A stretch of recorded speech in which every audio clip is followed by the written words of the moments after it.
He said Israel would continue to hunt down its enemies, describing them as part of a network led by Iran. He recounted the attacks that Israel led against its enemies in Iran, Lebanon, and Yemen over the past year. Now, there's a very important point to understand about this, because this is truly remarkable and notable that Israel has lost everybody. There's a few points to be made here. A lot of people think that this is a Netanyahu problem. You know, a lot of people are reluctant to blame Israel. They're even reluctant to blame the Israeli government. People don't like to do that because the idea that an entire people or an entire country or even that entire country's government, the idea that like the generality is wicked, it's hard for people to accept. We're programmed to not like that. We're pre-programmed with these platitudes where we say, you know, the Russian people are not so different than us. It's their government. It's Putin. The Chinese people are not so bad. It's their government. It's Xi Jinping. It's the Chinese Communist Party. This is like a very liberal idea. And so we talk about Israel, people like to say, well, it's their government. There's many fine people in Israel, and it's not even everyone in their government. It's just the Likud party. It's just the prime minister. The prime minister is holding the country hostage for his own political purposes. He is making Israel a pariah state. They need to reject him. But that's wrong. That's all wrong. Let's be very clear. It is the entire Israeli government that supports this. Okay? It's not just Netanyahu. It's everyone in the Israeli government. It's like 99 out of 120 members of the Israeli Knesset are in favor of this policy. And 80% of Israel supports the policy. So when people say it's just Netanyahu, I would recommend you read Benny Gantz's op-ed in the New York Times from a couple of days ago. The leader of the opposition against the governing coalition in the Israeli government wrote an op-ed in the New York Times, and he rejected that idea forcefully himself. Benny Gantz, the leader of the opposition, said, if you're against Israel's annexation of Gaza and the West Bank, he said, you're not against Netanyahu. He said, you're against Israel. On the contrary, he said, if you are against what Israel is doing, you're not against the prime minister. He said, we all support this. You're against the bipartisan security consensus of the whole nation, of all the people and all the government. So the idea that Netanyahu is leading his country down this evil path, kicking and screaming, that's not true. If Netanyahu was replaced by a vote of no confidence, if he's replaced in the next elections in the spring, he will be replaced by somebody who will do the same thing. They all support this. They're all firmly behind him. He's got a majority in the government. And most people support what he's doing. So let's be very clear. It is Israel. It's not just Netanyahu. It is the Israeli government. And on some level, it is the Israeli people. That's the extent of the issue there.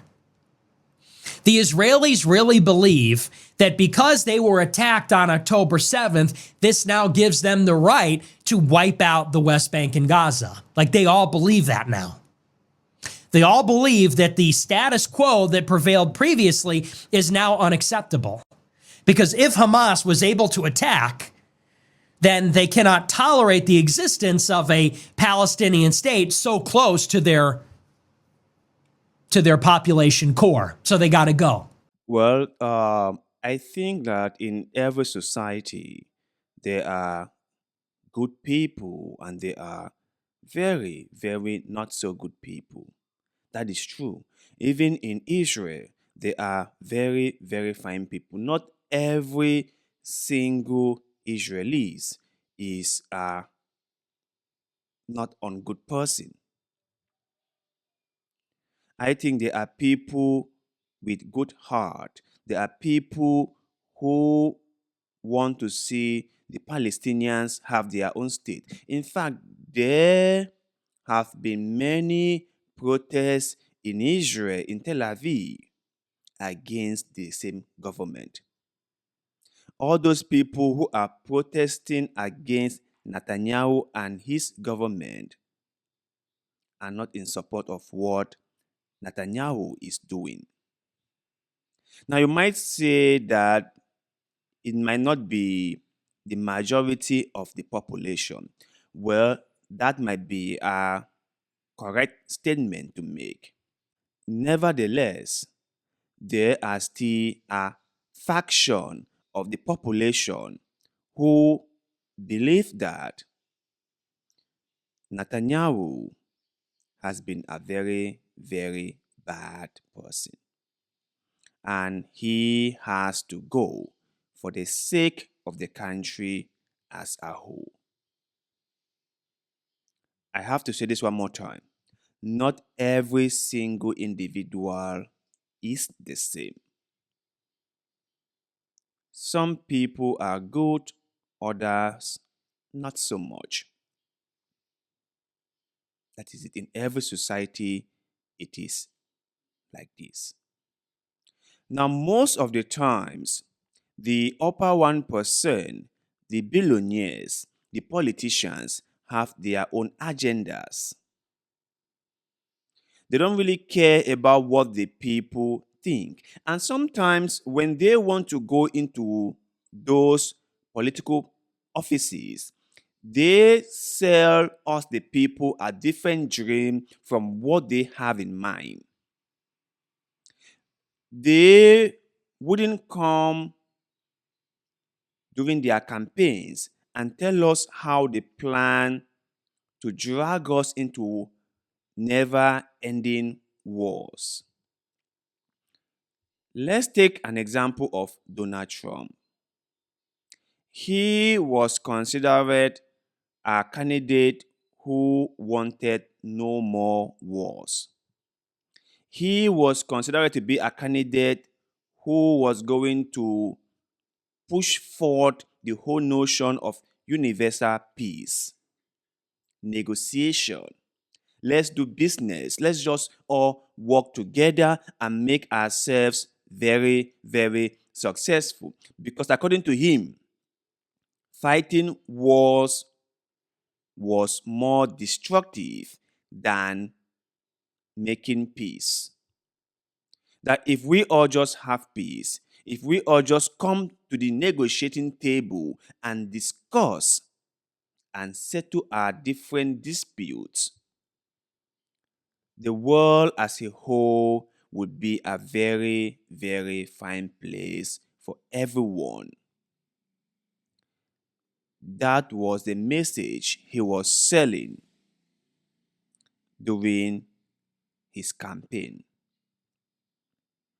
And when he won the elections and went into the White House, what has he done so far? He has changed, isn't it? From having a policy of negotiating with others without any preconditions to putting in place tariffs on every single country around the world. Was that what Americans voted for? From stopping the wars all over the world to funding Ukraine, was that what Americans voted for? From settling the issue in Gaza to giving Bibi Netanyahu whatever he wanted, was that what the American people voted for? I'm just laying all this so that you guys understand that most of the times we the people are being lied to. We are not being told the truth. We are being told one thing, and when we give them our votes, when they occupy the offices, they turn around and do something totally different. I just want all of us to understand this.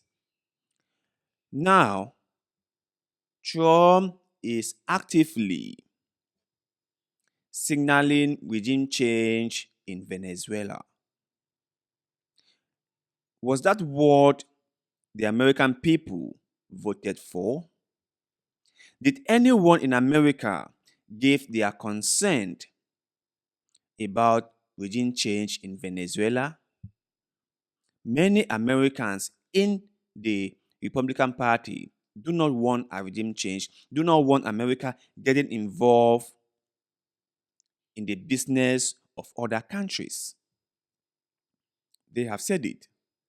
But have the elite class listened? Have the politicians listened? No, no, no. They have not. They have not listened. So this comes back to my initial point that in every society around the world, there are good people who want to see just the best outcome, who are being lied to, who are being manipulated, who, due to their own good heart, are blinded to the evil ways of other people. They think that because they are good, they are fair, they are honest people, so everyone is the same. And that is a very big mistake they make.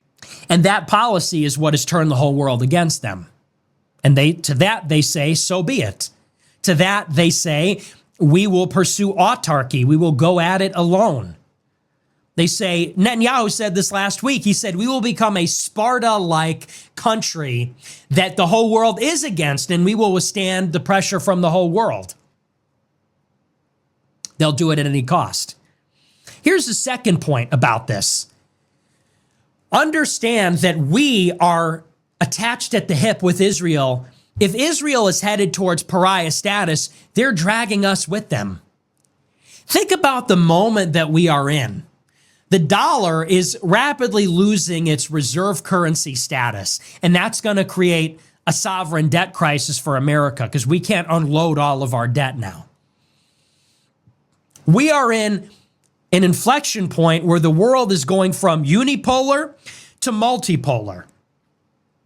And we're fighting for hegemony. We're fighting for supremacy in Latin America, for trade and market share. We're fighting in the Pacific to contain China. We're fighting in Europe and the Middle East, in Africa. Everywhere in the world, it's become part of a chessboard for this long-term strategic competition between the US and China and Russia. And we need allies now more than ever as a country. In order for us to maintain hegemony from a strategic point of view, we want to attract countries like Saudi Arabia, Egypt, Ethiopia, Turkey, Brazil, South Africa, let's say, India.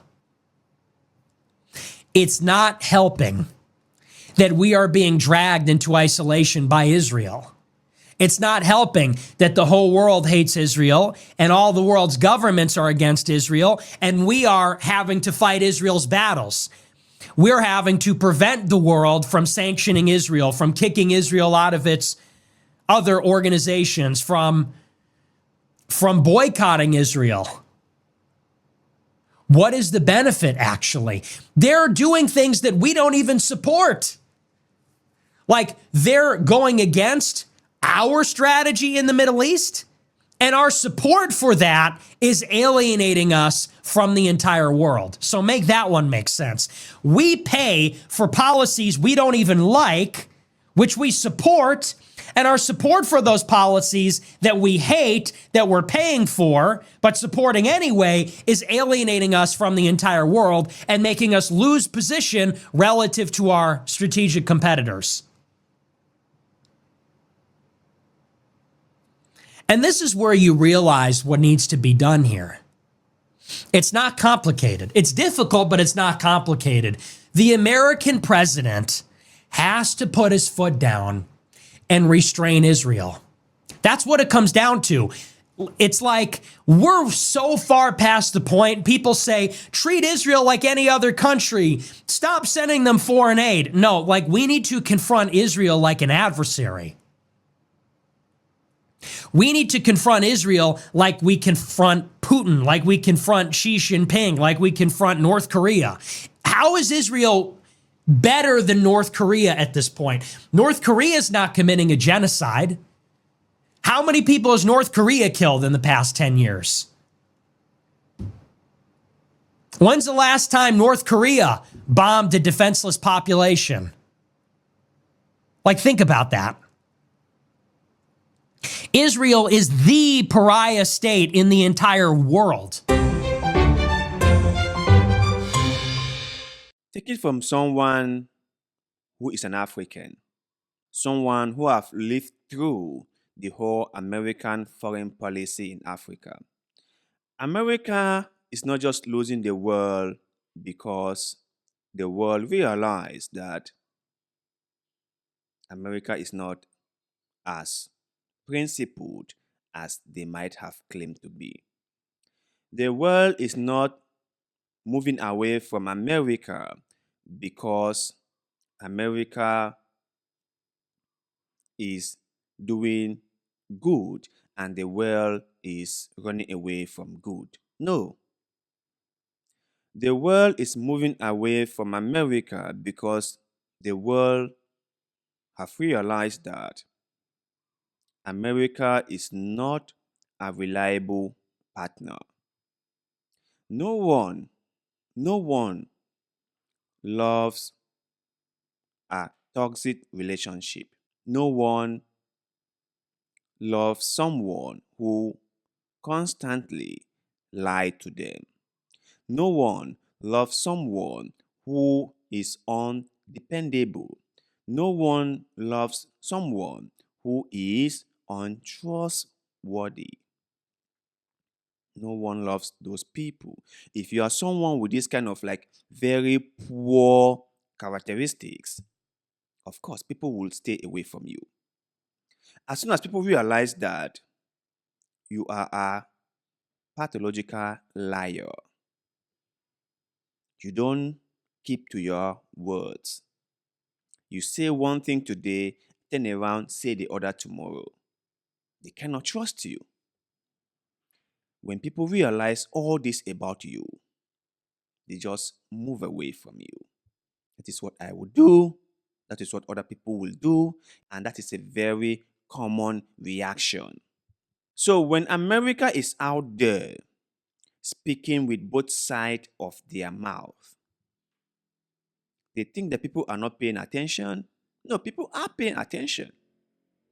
When America speak of universal human right, universal freedom and liberty, turn around and funded Israel tooth to nail and let them go after Gaza, level it to the ground, starve the local Gazians.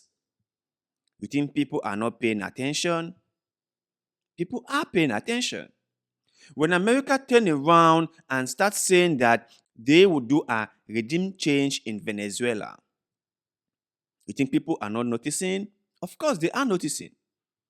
People are noticing all this.